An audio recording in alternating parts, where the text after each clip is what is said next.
മില്ലിന്ന് തന്നതാ.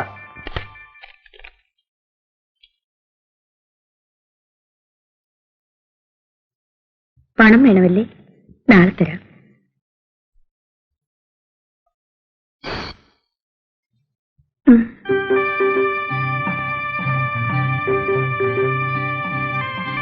ശിവരാമ, ഒന്ന് വരൂ.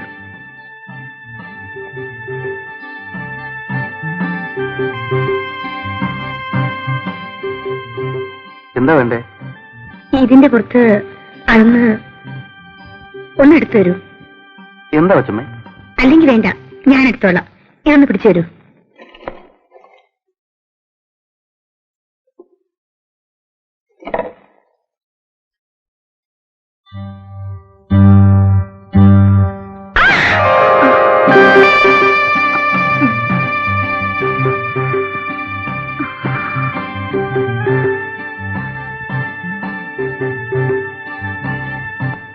ഞാൻ പോകും.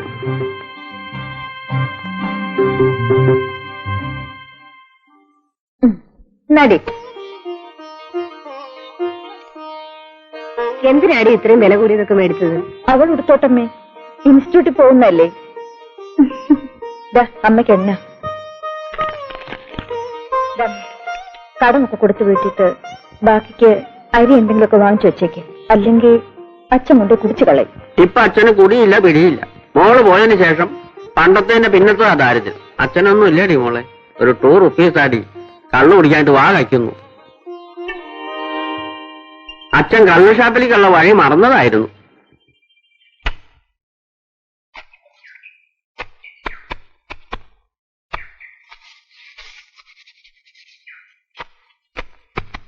സാവിത്രി, നീ എപ്പോഴാ പോകുന്നത്? നാളെ രാവിലെ പോണം. ഞാനും ആ വഴിക്കാ പോകുന്നത്. ഞാൻ കൊണ്ട് വിട്ടേക്കാം.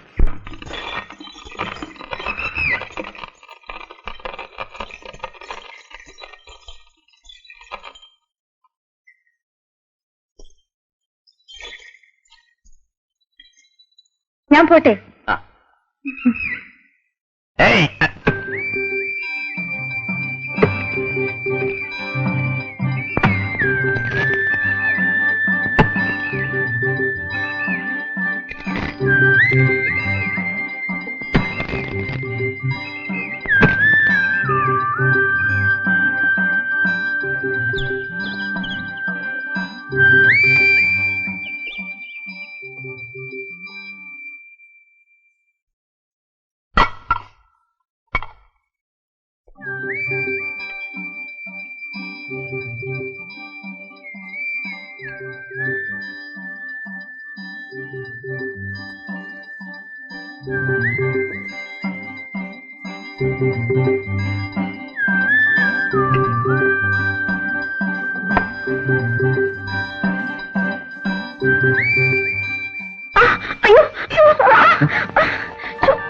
എന്താ കൊച്ചമ്മേ? എന്നെ പുറത്ത്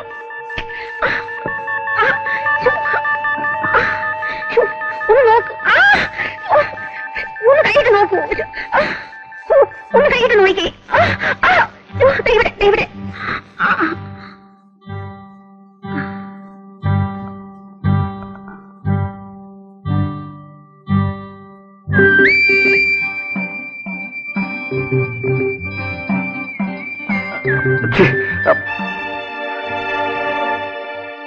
കൊച്ചമ്മേ, ഇവിടെ ഇപ്പോ എനിക്ക് എന്നെ പിടിച്ചു നിർത്താൻ കഴിഞ്ഞത് എത്ര നന്നായി.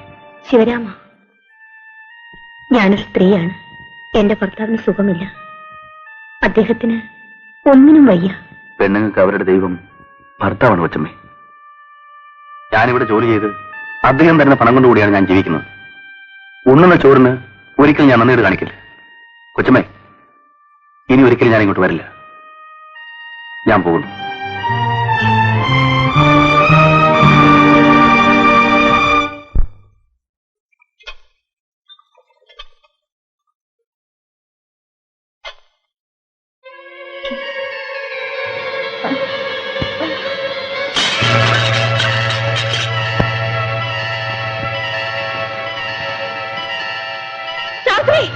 അയ്യോ, എന്ത് പറ്റി? സാവിത്രി, മോളെ സാവിത്രി. അയ്യോ, ഈ മരുന്ന് വാങ്ങിച്ചു കൊടുക്കൂ. പേടിക്കാനൊന്നുമില്ല. സാവിത്രി ഗർഭിണിയാണ്.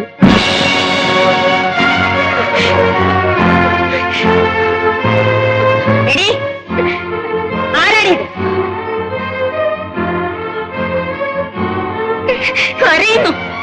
ഇതിന്റെ ആളാരെന്നാ ചോദിച്ചത്? നിന്റെ തന്തയും തള്ളിയും ഒന്ന് ചോദിക്കുമ്പോ ഞാൻ എന്ത് സമാധാനം പറയും? പറയടി, ആരായത്? നീ പറയില്ല ആരാന്ന്. നീ പറഞ്ഞില്ലെങ്കിൽ നിന്നെ ചവിട്ടി കൊന്ന് കുഴിച്ചുകൂടെ ഇവിടെ പറഞ്ഞേക്കാം. പറയാ അമ്മയുടെ മോനാണ്.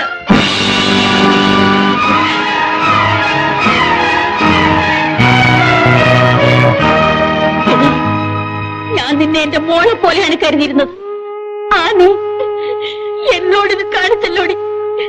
നല്ലവളാണെന്ന് വിചാരിച്ചാണ് നിന്നെ ഈ കുടുംബത്തിൽ ഞാൻ കയറ്റിയത്. എന്റെ കുടുംബത്തിന്റെ ആത്മാർത്ഥ നീ തകർത്താണല്ലോടി. ഇതിനേക്കാൾ എനിക്കല്പം വിഷം തന്നെ കൊന്നിട്ട് എന്റെ വീട്ടിൽ നിനക്കിത് ചെയ്യാമായിരുന്നു. എന്റെ പൊന്നുമോളെ, നിങ്ങൾക്കൊക്കെ സഹായമല്ലാതെ ഈ അമ്മ വേറെ ഒന്നും ചെയ്തിട്ടില്ല. ആ എന്നോട് വേണോ? എടാ, അവിടെ നില്ല. നീ എന്റെ മോനാണോടാ? എന്താടായി കണ്ടു? എന്താ അമ്മേ? എന്താ? എന്താണെന്നോ നിനക്കൊന്നും അറിഞ്ഞൂടാ അല്ലേ? എടാ, ഇവിടെ നിനക്കറിയാമോ? ഇവിടുത്തെ വേലക്കാരി പെണ്ണ്, ഇവളുടെ കുഞ്ഞിന്റെ അച്ഛൻ നീയാണെന്നാണ് ഇവള് പറയുന്നത്. വാസ്തവനോടാ? ആണെങ്കിൽ ഈ നിമിഷം ഇവിടെയും കൂടി പടിയിറങ്ങണം. അതാണ് ശരി. നിങ്ങൾ രണ്ടുപേരും ഒരുമിച്ച് വേണം ജീവിക്കാൻ. എടാ, നിനക്ക് ഈ കുടുംബത്തിന്റെ അന്തസ്സിനെ കുറിച്ച് ചിന്തിക്കാനുള്ള വകതില്ലാതെ പോയല്ലോടാ. ഇറങ്ങണ അവളെയും കൊണ്ട്. അയ്യോ അമ്മ, ഞാനിതൊന്നും അറിഞ്ഞതല്ല. എനിക്കൊന്നും അറിഞ്ഞുകൂടാ. അമ്മ ആരോ തെറ്റിദ്ധരിപ്പിച്ചതാ. ഇവിടെ എങ്ങനെയാ പറഞ്ഞത്? എടി, സത്യം പറ, ഇവനാണോ? അതെ അമ്മയുടെ മോൻ തന്നെയാണ്. എന്റെ ജീവിതം നശിപ്പിക്കരുത്. എന്നെ രക്ഷിക്കണം. എനിക്ക് വേറെ ആരുമില്ല. സാവിത്രി, നീ എന്താണ് ഈ പറയുന്നത്? എനിക്കൊന്നും മനസ്സിലാകുന്നില്ല. ഞാനോ? നിനക്ക് എവിടുന്ന ഒരു അബദ്ധം പറ്റി? ആരോ നിന്നെ ചായച്ചു? ആരാ? പറ. അവനെ കൊണ്ട് നിന്നെ ഞാൻ വിവാഹം കഴിപ്പിക്കാം. നീ വെറുതെ എന്തിനാ എന്റെ പേര് പറയുന്നത്? പാവം അമ്മയോട് അത് വിശ്വസിച്ചു.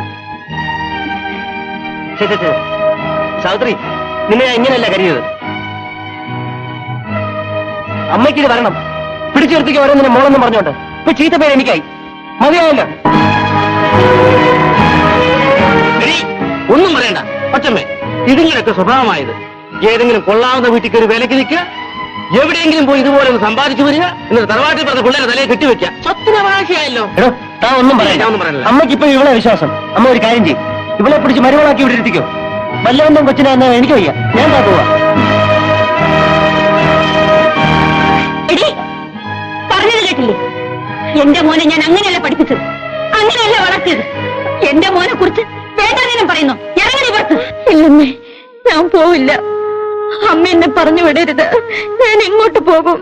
ഞാൻ ഇവിടെ കിടന്ന് മരിച്ചോളാം. അമ്മ എന്നെ കൊന്നുകളാം. ഞാൻ പോവില്ല അമ്മേ.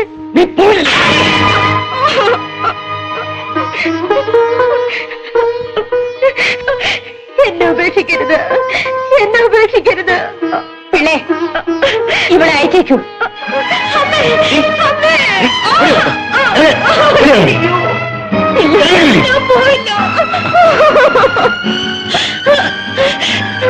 നീ പോകത്തില്ലേ?